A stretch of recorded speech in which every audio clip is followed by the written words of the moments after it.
Birləşmiş Ştatlar Rusiyanın kölgə donanmasına hücumlarını artırmaqdadır. Birləşmiş Ştatlar Silahlı Qüvvələri tərəfindən Venezuela neftinə qarşı sanksiya çərçivəsində daha bir tanker ələ keçirilib. Bu barədə Birləşmiş Ştatların Cənub Komandanlığı məlumat verib. X sosial platformasında yerləşdirilən videoda Sagitta adlı gəminin ələ keçirildiyi əks olunub. Bəyanatda bildirilir ki, tanker Birləşmiş Ştatlar Prezidenti Donald Trump'ın regionda sanksiya altında olan gəmilərə qarşı tətbiq etdiyi karantin rejimini pozub. Mediada yayılan məlumata görə sözügedən tanker Rusiyanın kölgə donanmasının bir hissəsidir və bir sıra ölkələr tərəfindən sanksiyalara məruz qalıb. Sagitta Rus neftini və neft məhsullarını Baltik dənizi və Sakit Okean bölgəsindəki Rusiya limanlarından əsasən Çin və Hindistana ixrac edib. Bu, Birləşmiş Ştatlar tərəfindən ələ keçirilən Rusiya kölgə donanmasına aid 7-ci neft tankeridir. Paralel olaraq Rusiya Maliyyə Nazirliyi yanvarda neft qiymətlərinin aşağı olması səbəbindən ölkədə bu sahə üzrə gəlirlərdə çatışmazlıq yarandığını bildirib. Vurğulanıb ki, neft-qaz gəlirlərinin planlaşdırılandan az olması ilin əvvəlində federal büdcədə kəsirin formalaşmasına səbəb ola bilər. Ekspertlərin fikrincə, Rusiyanın neft satışından əldə olunan gəlirlərinin azalmasında kölgə donanmasına qarşı aparılan əməliyyatların da rolu var.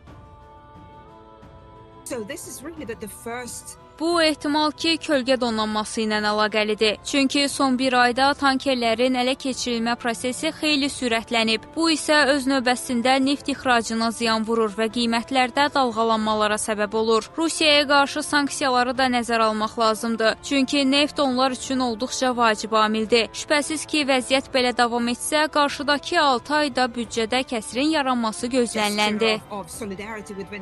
Kölgə donanmasının hədəfə alınması Rusiyaya birbaşa maliyyə, strateji, logistika və siyasi baxımdan ciddi ziyan vurur. Hər tankerin bazar dəyərinin təxminən 20-60 milyon dollar olduğunu nəzərə alsaq, bu əməliyyatlar Moskvanın dənizlər üzərindən ticarətini azaldır. Digər tərəfdən kölgə donanması Rusiyanın sanksiyalar altındakı neftinin Çin, Hindistan, Afrika və yaxın şərqə çatdırılmasında başlıca vasitədir. Gəmilərin müsadirə olunması daşımaları yavaşladır, qiymətləri bahalaşdırır və alıcılar üçün risklər yaradır. Limanlar, sığorta şirkətləri və ölkələr Rusiya ilə işləməkdən çəkinirlər. Bu isə Kremlin beynəlxalq manevr sahəsini daraldır. Onu daha bahalı, riskli marşrutlara və əməliyyatlardan yayınmaq üçün mürəkkəb üsullara əl atmağa məcbur edir. Birləşmiş Ştatların tanker əməliyyatları Moskva və Vaşinqton arasında gərginliyi də xeyli artırır. Yeri gəlmişkən Rusiya tərəfi tankerlərin ələ keçirilməsinə zaman-zaman sərt reaksiyalar verib. Rusiyanın rəsmi qurumları Birləşmiş Ştatlar əməliyyatlarını beynəlxalq dəniz hüququna zidd və qanunsuz gücün tətbiqi kimi qiymətləndiriblər. Dövlət Dumasının bəzi deputatları isə tankerlərin ələ keçirilməsini yeni dövr piratçılığı adlandırıb. Ekspertlərin fikrincə, Karib dənizi ətrafında aparılan əməliyyatlar bir daha sübut edir ki, Trump administrasiyası güzəştə getməyəcək. Bu baxımdan Rusiya alternativ yollar tapmağa məcburdur.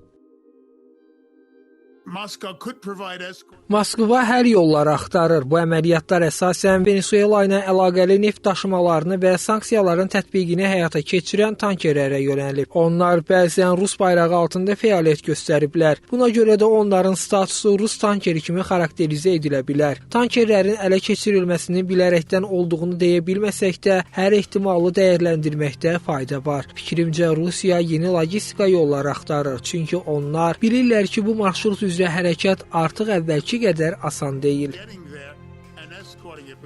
Rusiyanın kölgə donanması sanksiyalardan yayınmaq üçün istifadə olunan tankerlərdən ibarət gizli şəbəkədir. Müxtəlif mənbələrə görə şəbəkədəki tankerlərin sayı 600-1400 arasında dəyişir. Bu da dünyadakı tankerlərin 17-20%-ni təşkil edir. Bu şəbəkəyə aid bəzi tankerləri Rusiyaya məxsus hərbi gəmilərin izləməsi də kölgə donanmasının Moskva üçün nə qədər əhəmiyyətli olduğunu göstərir.